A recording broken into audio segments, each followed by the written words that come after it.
இப்படி தான் இருக்கணும். அப்போ தான் சாப்பிட்றதுக்கு ரொம்ப நல்லாயிருக்கும். வெயிட் லாஸ் பண்ணணும்னு நினைக்கிறவங்க, அதாவது ஈஸியாக வெயிட் லாஸ் பண்ணணும், ஆனால் நல்ல வயிறு ஃபுல்லாக சாப்பிட்ணும் அப்படின்னு நினைக்கிறவங்க இந்த சாம்பார் சாதம் நீங்கள் செஞ்சு பாருங்கள். இது பார்த்திங்கன்னா உங்களுக்கு இதில் ஃபைபரும் இருக்கும், ப்ரோட்டீனும் இருக்கும், எல்லாமே ஹெல்த்தியாக உங்களுக்கு கிடைக்கும். ஆனால் வயிறும் ஃபுல்ஃபில் ஆயிரும், சீக்கிரமாக வெயிட் லாஸ் ஆகும். வாங்க எப்படி ஈஸியாக செய்யலாம் அப்படிங்கிறத வீடியோக்குள்ளே போய் பார்க்கலாம்.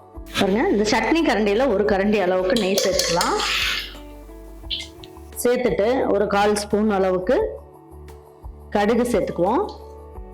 ஒரு பிஞ்ச் அளவுக்கு ஜீரகம், ஒரு பிஞ்ச் அளவுக்கு வெந்தயம், ஒரு 10 மிளகு, 3 பிஞ்ச் அளவுக்கு கடலைப்பருப்பு, 3 பிஞ்ச் அளவுக்கு உளுந்தம்பருப்பு. இதை மட்டுமே சேர்த்துக்குவோம். ஒரு வாசனைக்காக ஒரு பீஸ் அளவுக்கு பட்டை, ஒரே ஒரு கிராம்பு, இது மட்டுமே இருந்தால் போதும். எல்லாமே நல்லா வறுத்தரலாம். நல்லா பொரியட்டும். பொரிஞ்சதுக்கு அப்புறம் ஒரு இனுக்கு கருவேப்பிலை சேர்த்துக்கலாம். சேர்த்துட்டு நல்லா ஒரு கை அளவுக்கு சின்ன வெங்காயம் சேர்த்துக்கலாம்.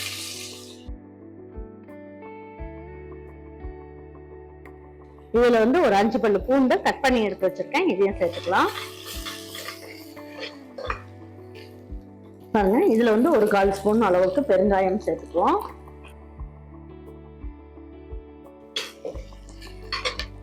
பாருங்க, இந்த சாம்பார் சாதத்துக்கு தேவையான அளவுக்கு உப்பையும் சேர்த்துக்குவோம்.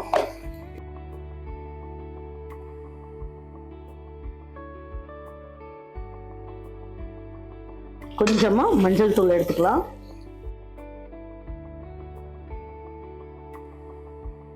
பாருங்க, இதுல நான் என்ன பண்ண போறேன், 2 தக்காளி எடுத்து வச்சிருக்கேன். இந்த 2 தக்காளி சேர்த்துக்க போறேன்.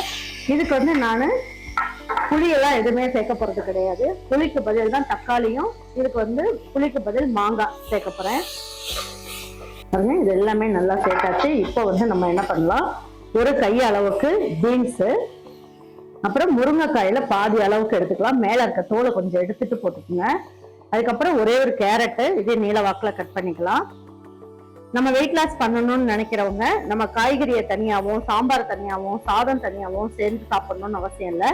இப்போ எல்லாமே ஒன்னா போட்டு செய்யும் போது எல்லா வகையான சத்துமே நமக்கு கிடைக்கும். இதுல குடமிளகா ஒரு 3 பீஸ் அளவுக்கு போட்டுக்கிறேன். பாருங்க, இதுல 2 கத்திரிக்காய் எடுத்திருக்கேன், அதையும் போட்டுக்கலாம்.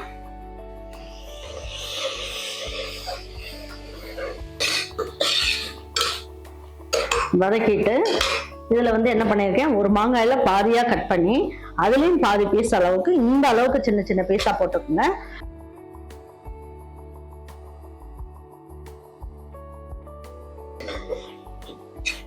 பாருங்க, 3/4 கப் அளவுக்கு ரவை எடுத்திருக்கோம், கோதுமை ரவை எடுத்திருக்கோம். 1/4 கப் அளவுக்கு துவரம் பருப்பு. 1/4 கப்பு துவரம் பருப்பை நம்ம கழுவிட்டு குக்கர்ல வச்சு 3 விசில் வச்சு எடுக்கணும். 1/4 கப்புக்கு 1 கப் அளவுக்கு தண்ணி ஊற்றி வேக வச்சு தனியா எடுத்துக்கலாம்.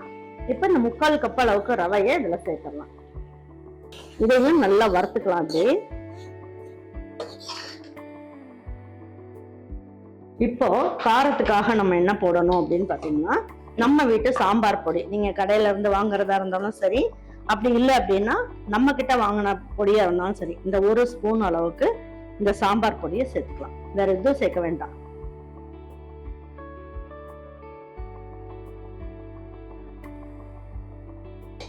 இப்போ பாருங்க, நம்ம என்ன பண்ணுவோம், தேவையான அளவுக்கு தண்ணி சேர்த்துக்கலாம்.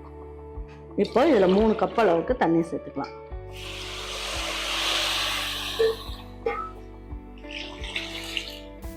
பாருங்க, 3 கப் அளவுக்கு தண்ணி சேர்த்துடலாம்.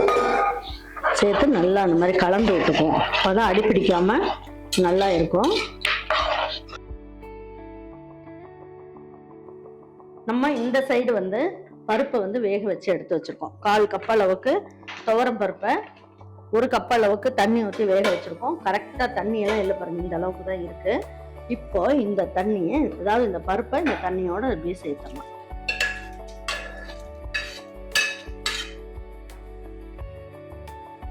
பாருங்க, நல்லா கொதி வந்ததுக்கு அப்புறமா நம்ம குக்கர் மூடிய மூடலாம். அது வரைக்கும் அப்படியே இருக்கட்டும்.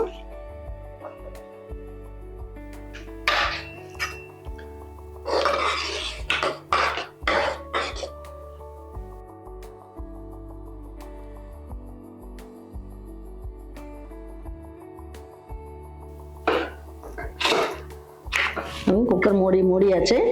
இப்போ வெயிட் போட்டுடலாம். 1 நிமிஷம் மட்டும் ஹை ஃப்ளேமில் இருக்கட்டும். குக்கர் மூடினதுக்கப்புறம் ஸ்லோ ஃப்ளேமில் ஒரு 10 நிமிஷம் வச்சுட்டு ஸ்டவ் ஆஃப் பண்ணிடலாம். பாருங்க, இப்போ எடுத்து பார்க்கலாம் எப்படி இருக்குன்ட்டு.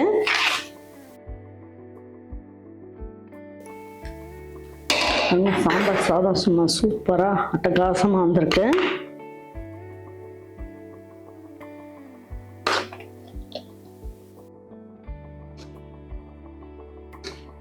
குழந்தைங்களுக்கெல்லாம் கொடுக்குற மாதிரி இருந்ததுன்னா நீங்கள் வந்து 1 ஸ்பூன் அளவுக்கு நெய் போட்டுக்கோங்க.